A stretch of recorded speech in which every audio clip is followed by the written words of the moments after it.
Good morning. This is Sadie Fayette. Welcome to my channel. Please remember to like, share, and subscribe to help me grow my channel. If you like the content that I present on my channel, leave me a comment and let me know. I would love to hear from you. Okay? So the thing I want to talk about this morning, and it's not going to be long, is divine timing, the need for patience on the path of enlightenment. And I wanted to talk about this because personally I'm going through this. And so, I figure maybe other people are going through it too. So one of the things that sparked this idea, and I just finished doing readings. As you can see, I have my tarot cards out.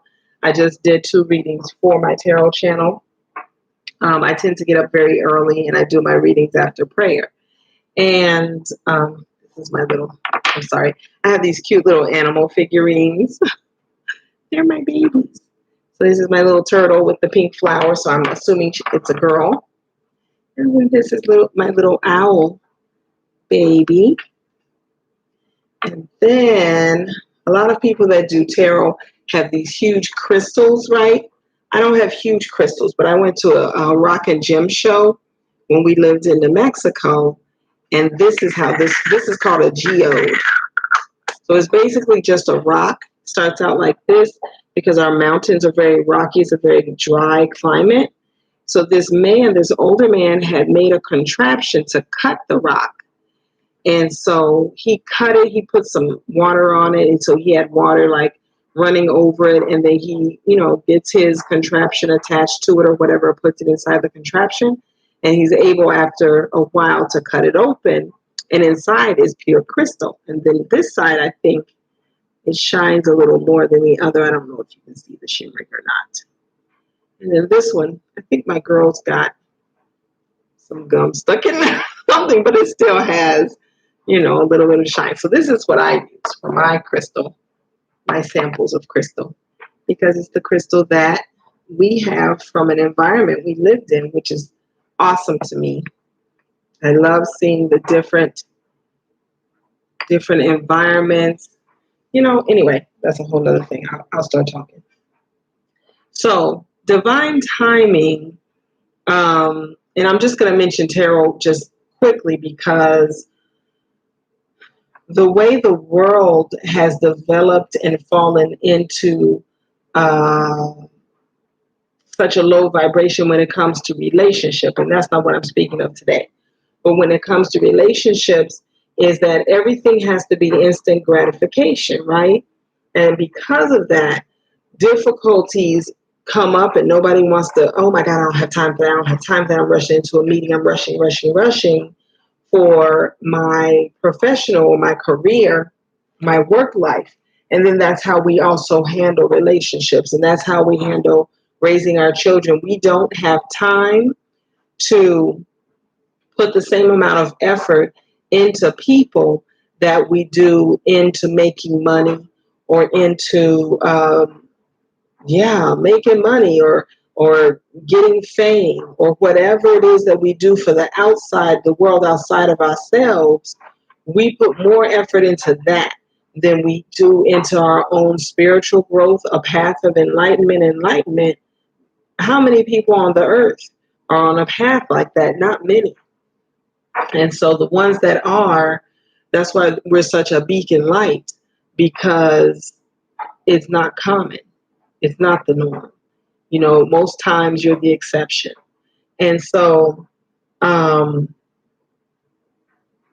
going to take this to my writer's page on Facebook.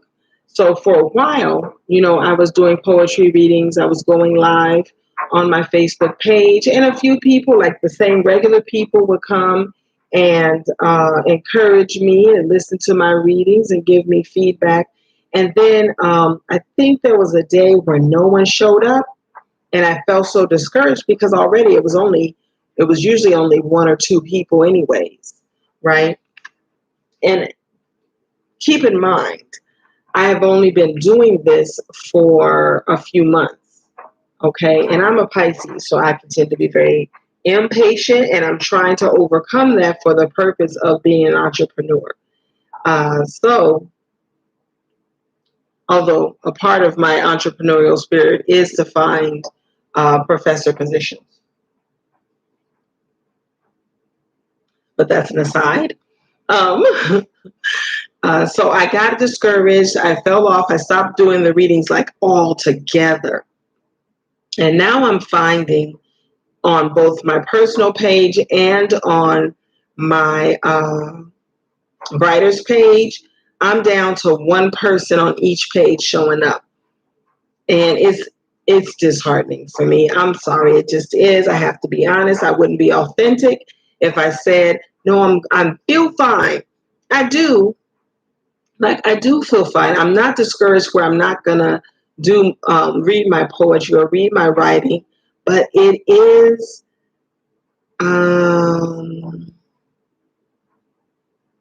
yeah, it's disappointing because I love the interaction. So anyways, but the lesson I'm learning is not that you can't have a week or two where you are not feeling your best, but I have to be faithful. I have to get right back into it. You know what I mean?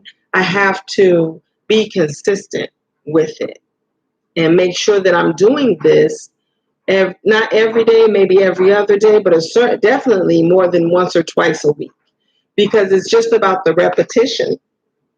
Sorry, I'm drinking broth because I make so many videos. I have to take care of my voice,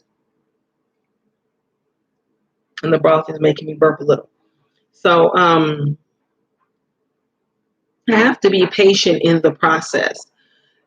Nothing pops overnight. You know what I mean? A lot of people, I watch so much motivational speaking videos from YouTube because that's the center of the universe for anything. And, and a lot of really successful people, whether they are public speakers, whether they are actors and actresses, whether it's Oprah, whoever it is, and whether they're business people or whatever they've done, none of it happened overnight. They'll even tell you between 5 and 7 years, sometimes 10 years, this person, because that's how it was for Tiffany Haddish. She's one of the people that is so plain, and it's such a blessing that she tells her journey so openly, because she was working backstage for years and years and years. She slept in her car until she could do better, but she did the thing. So did Steve Harvey, Will Smith, everybody, Oprah. They paid their dues. Everybody does. You don't get beyond that. So, and that's that, in your infancy of a work, you do take knocks. You do have your times where, okay, I didn't do my best. I shouldn't have fallen off. Now nobody wants to come to my readings or whatever. That's okay. The people like my writing, they're going to start coming to my readings again. I don't have to be discouraged. You know what I mean? But being on a path where it's a building, where you're building something step by step, and maybe you're in reduced circumstances, which I am, like I'm looking for a teaching position or an administrative position that I can work from home. That's difficult too. And I pray. Prayer helps me so much. And when I'm learning on this path, though, because this is not just prayer like the religious paradigm of prayer, where I'm just doing it out of habit. Some days I don't feel anything. I don't get anything from it. I'm just going to do it anyway because they say you should. No, I'm on a spiritual path. I have had at least 2 awakenings of my soul growing over the past year and a half. So I get a lot from prayer. A matter of fact, at this point, I get an immediate response and blessings when I actually ask God for what I want. When I'm only praying, or if I'm just shuffling the cards for tarot reading and I don't ask for the guidance, I don't ask for the blessings for someone, I don't get it. But as soon as I ask, even when it comes to playing cards with my girls, I'm playing with these energies. It's so funny. And I don't mean to be spooky because I'm usually not very spooky. I like things very simple, right? But I noticed if I say, dang, I just need, okay, God, I need this card. It'll be the next card someone throws out, or the next card I pick up is crazy. But I'm playing with the concept of manifesting, basically. Okay, deliberately bringing into my life the result I want. So I'm learning. I'm not the quickest at certain things. So, I'm learning bit by bit. And I wanted to encourage us, though, that even when it comes to changing our diet, it's not a perfect process. It's not. I have been yo-yoing probably for the past, I want to say it's been about 7 months. Like I was strong last year. I was so strong. And then I fell off as my connection with my friend fell off, right? And so, but that's codependency. And so that's what I've been struggling with now is, I don't need to be attached to someone. I've never needed that. Like I've always eaten one meal a day. I've always fasted at will whenever I want to. That's why I've always been thin, always looked, at least 10 years younger than I was. I had children at a later age, but my children were the biggest ones in the nursery, the most healthy in the nursery, because a lot of the younger people, were having children, but they had been smoking marijuana the entire pregnancy, or they weren't eating healthy. They were drinking soda. So the babies were born, or smoking cigarettes. So the babies were born with issues or just not at their best. My babies had beautiful, clear skin because I drank water. Water. I ate a lot of vegetables and beans, even if I had other stuff, but I wasn't eating bad foods. I wasn't eating fast food. I didn't do that. You know what I mean? And I was working. I was very hard working during both pregnancies. Okay, so I'm just saying that I've never had this problem before in my life, right? And I'm finding to get myself out of this mommy, stay-at-home mother condition that I've been in since I've been getting my education and all of that is a struggle that I've never had to face. And I think I've had to face it so that I can relate to people that struggle, you know? And so I'm learning I have to be so patient, but I also have to have mental fortitude.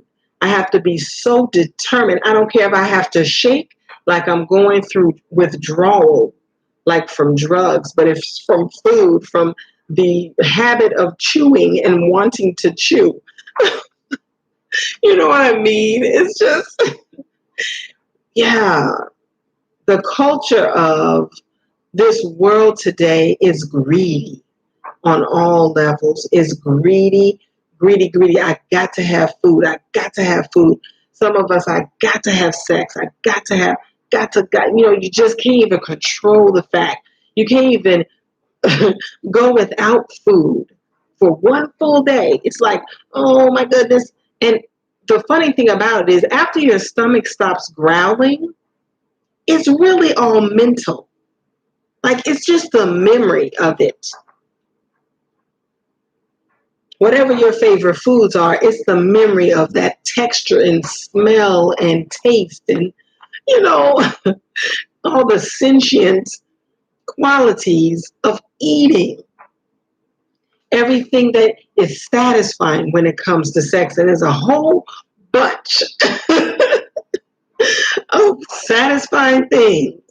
But if you want a certain outcome, if you're trying to raise your vibration, your ability to be disciplined on a path of enlightenment, which is self-mastery, your connection with God, you want a deeper connection, you're going to have to fast for that. Prayer in it is awesome, but prayer without works is nothing. It's really just you feeling good, talking to yourself. I'm sorry. I'm sorry. It doesn't mean your prayer doesn't mean anything.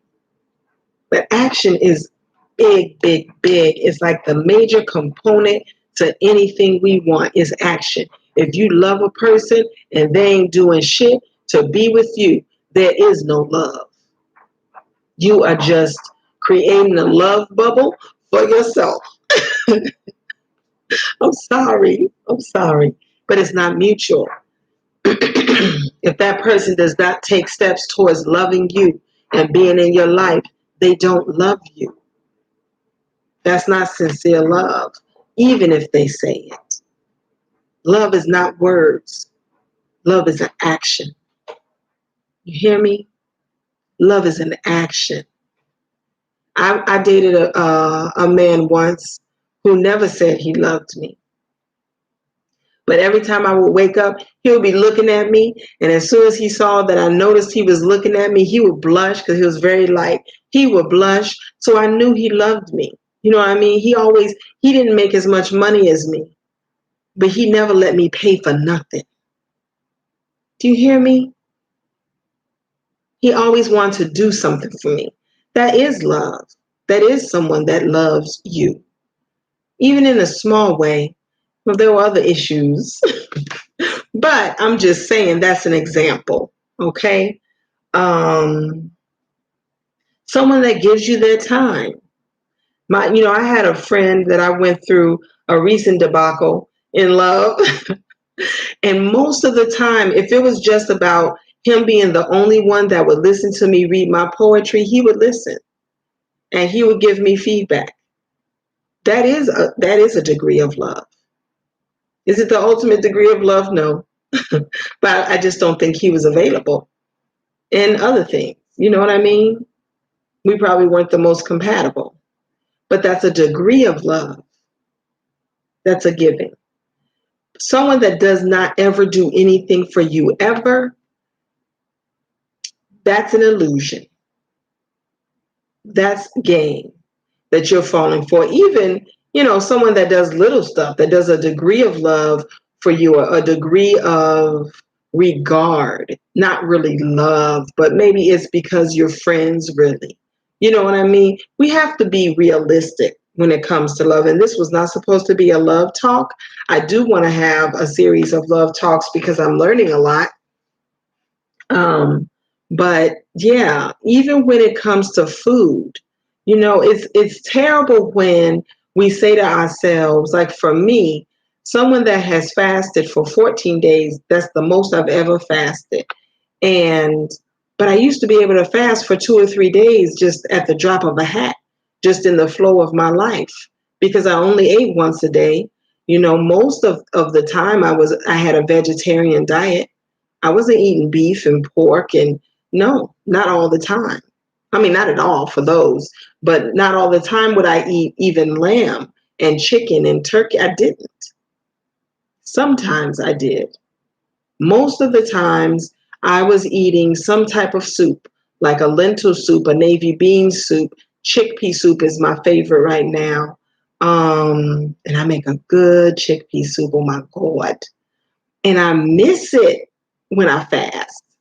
But I've been weak for fasting recently, right, over the last 7 months. And so because of that, my weight loss is stagnant. My exercise has been stagnant, and I hate it.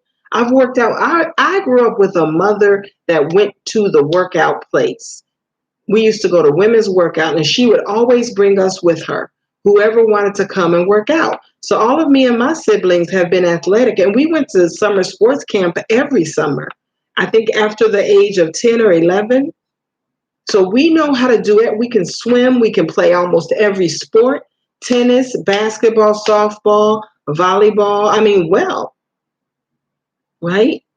So we've all always exercised, always been in shape. When I tell you the last 10 years is like another world for me of being heavier than I've ever been, and I hate it. Like, I hate it.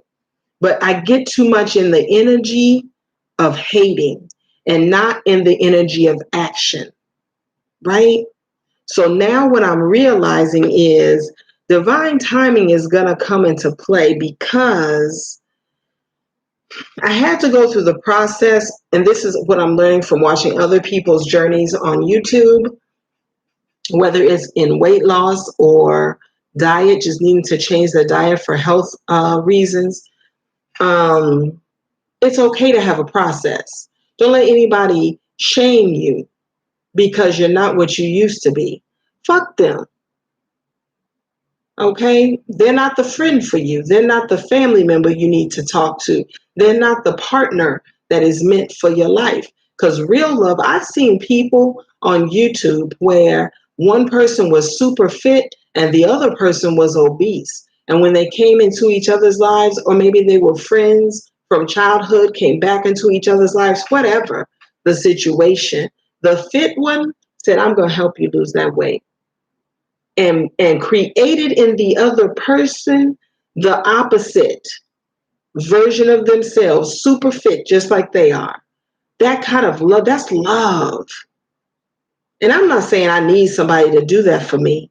No, I'm determined to do that shit. I've always done that shit for myself. So I'm determined to be, and that's a part of my path for enlightenment.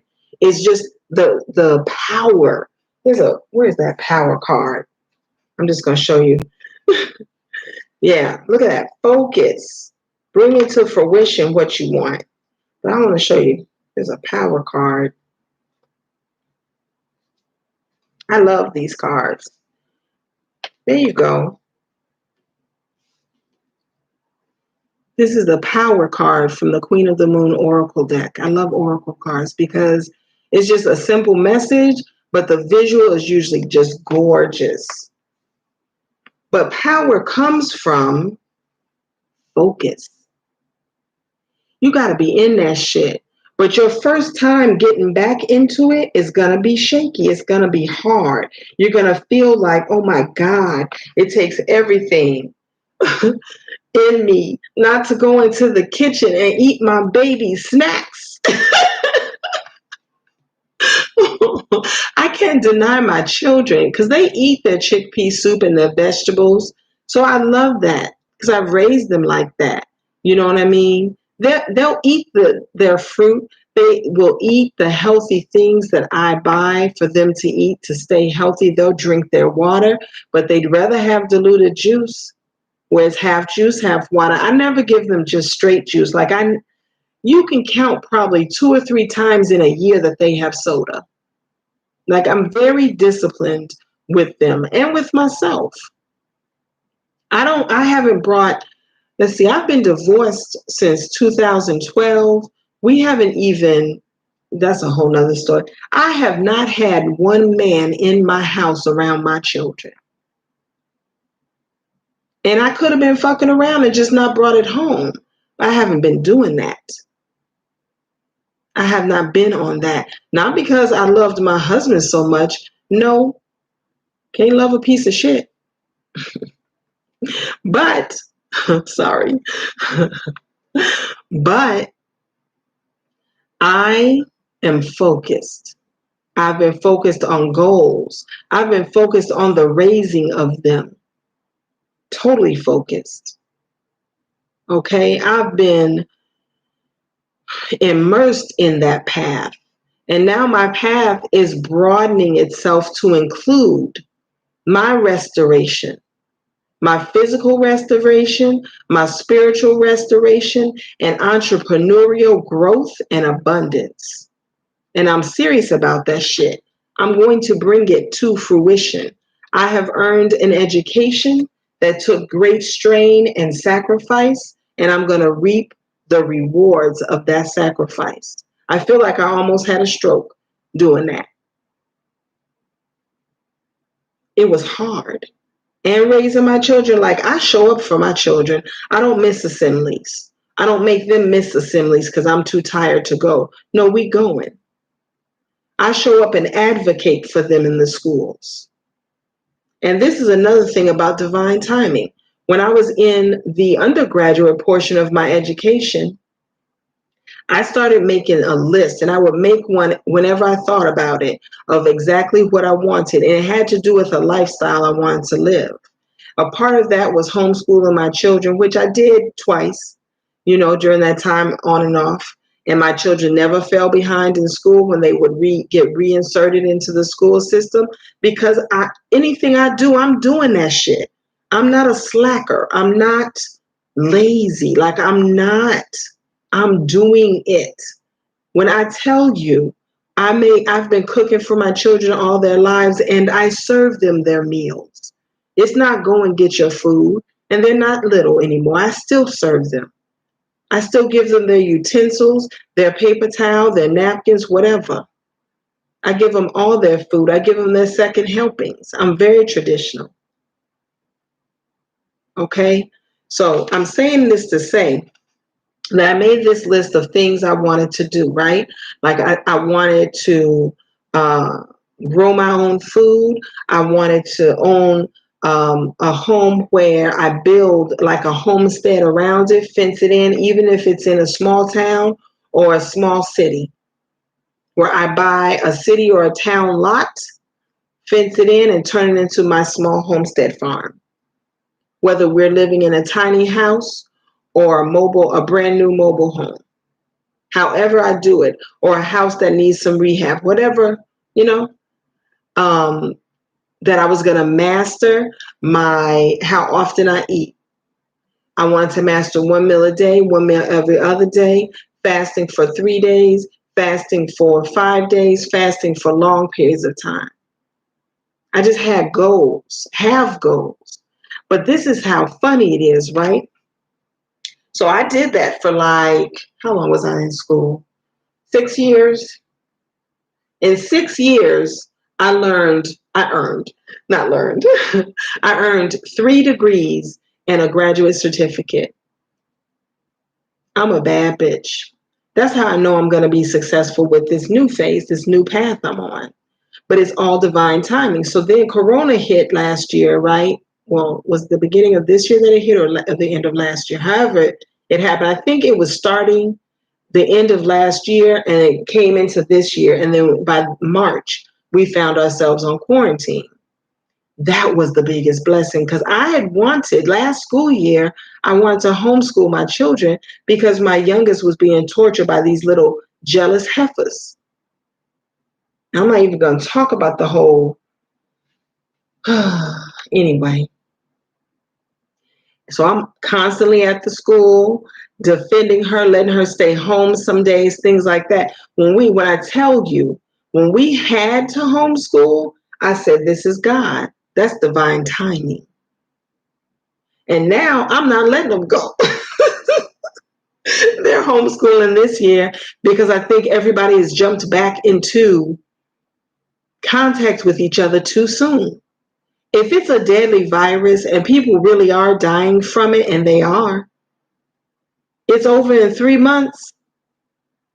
Now Europe has a spike. Okay, all right. No, I'm not. We still are on quarantine, my children and I. We only go to the store.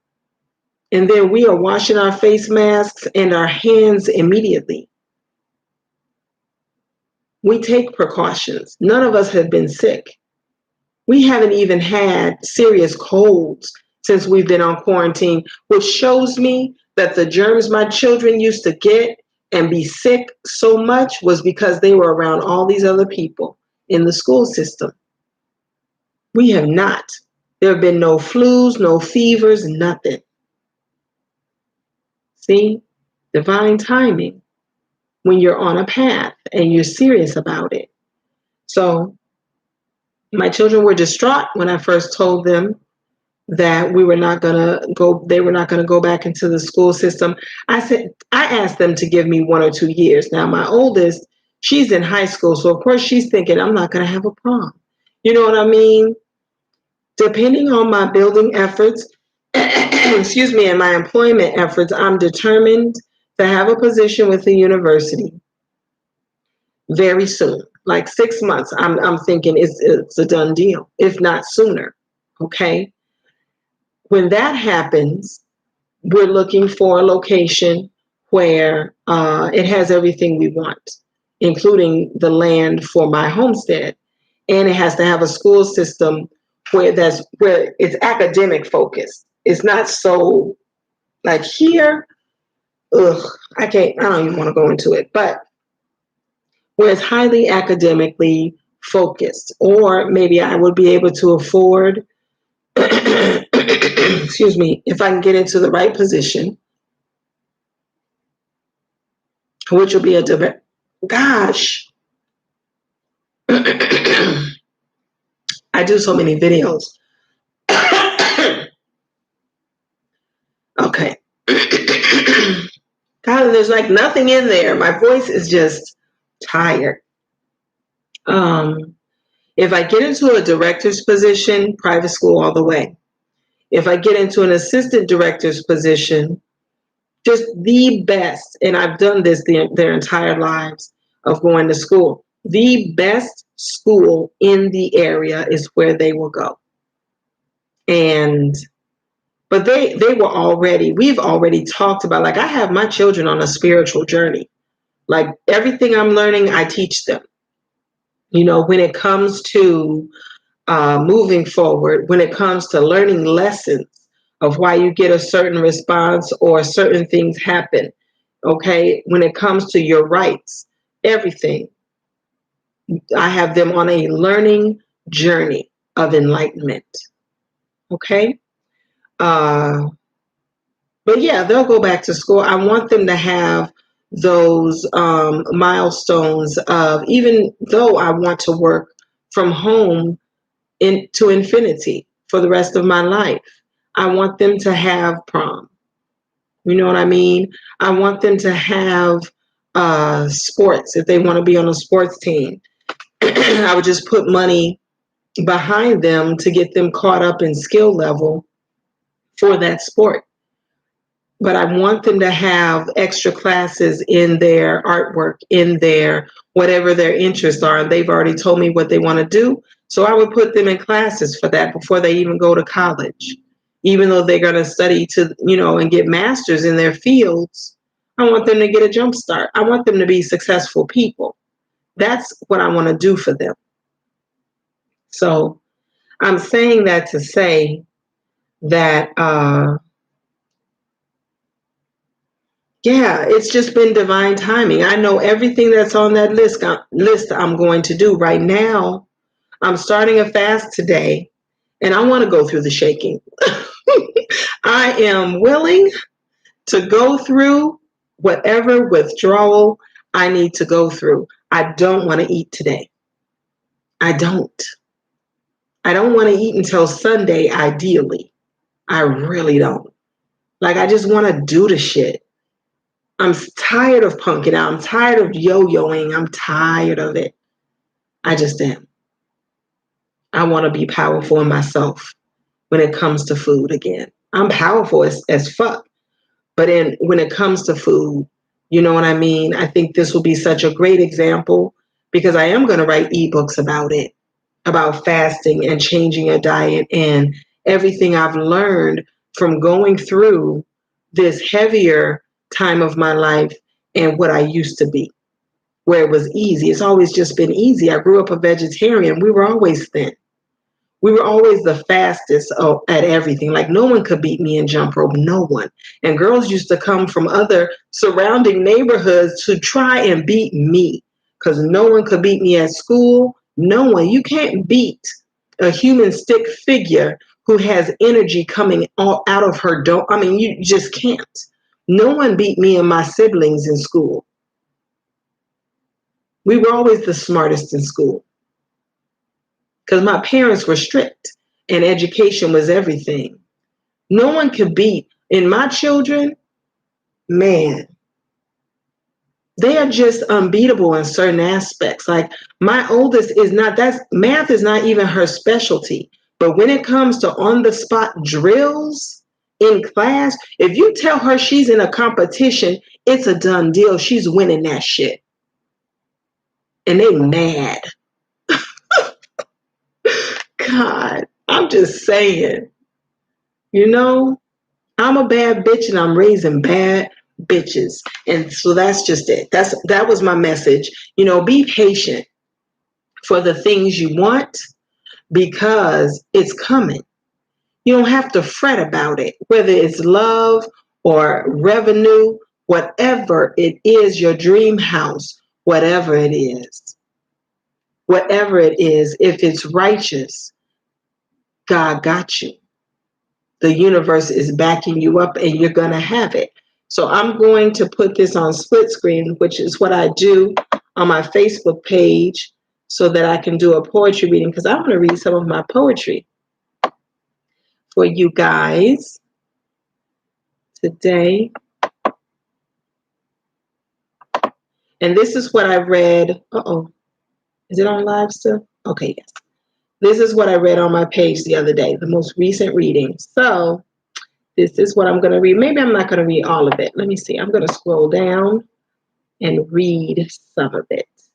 I think I'm going to read the last 3, because the first 2 are long and I just don't feel like it. I've been doing readings all morning. So, okay, I'm going to start with I Want to Be Black. And it goes like this. I want to be black, blue, jet, dark, chocolate, brown, beige, red.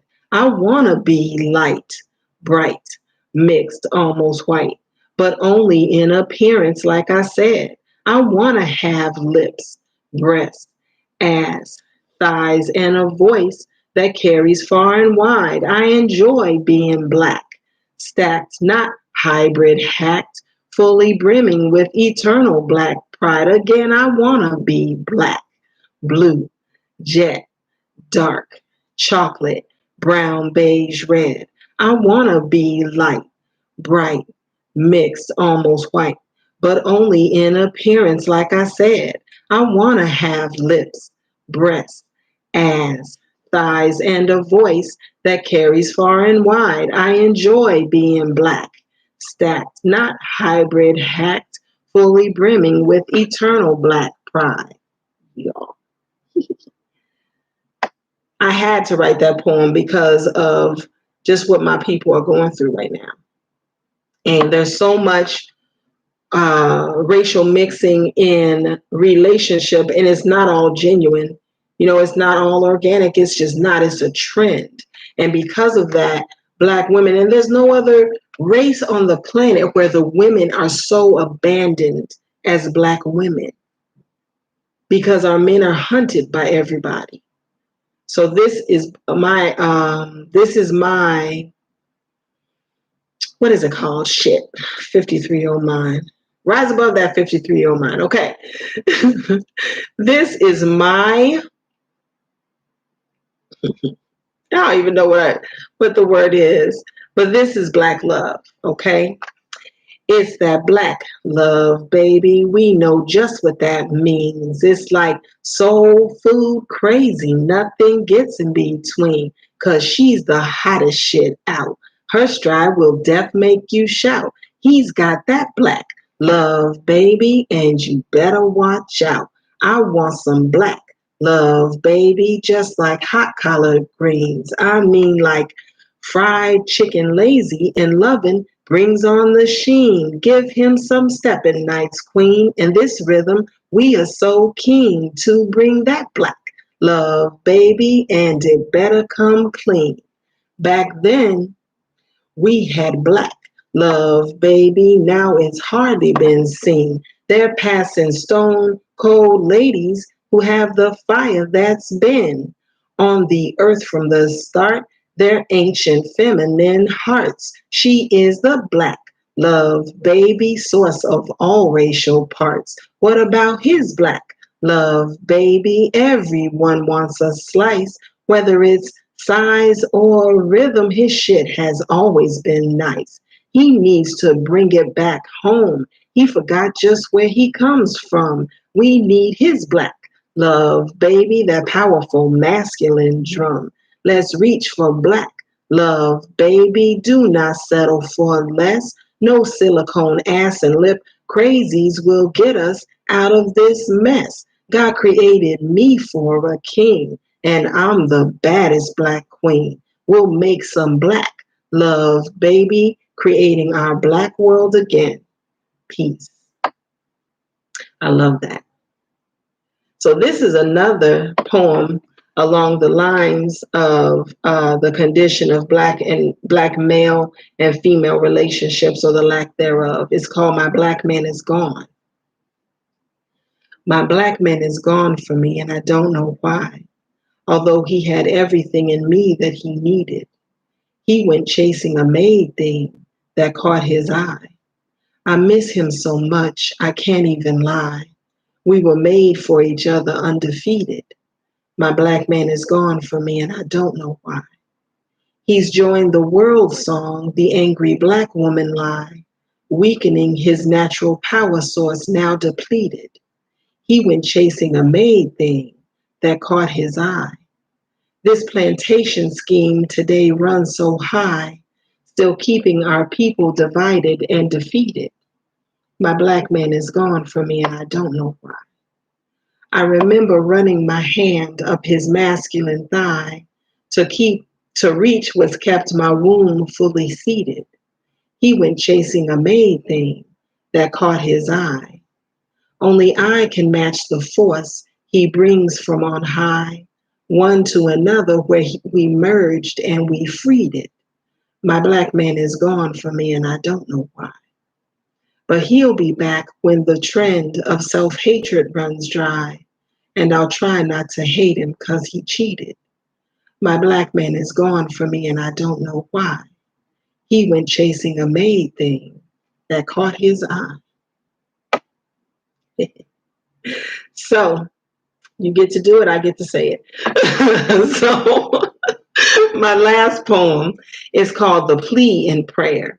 Because prayer, and this is what I was saying on my poetry reading the other night, if there is no plea in prayer, if you're not begging God for his comfort, for his guidance, for his light, for his love, then you're just talking to yourself.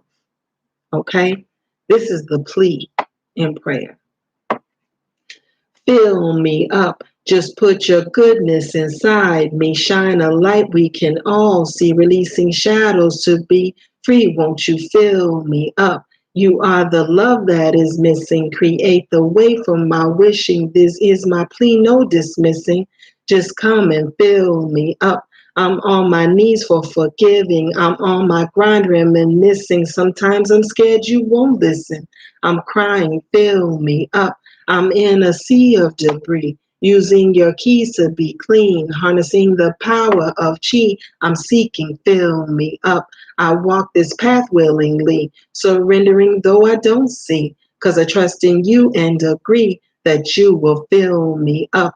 And though each day of my living, my ears are ringing to listen, my soul has all that I've written. I love you. Fill me up. Peace.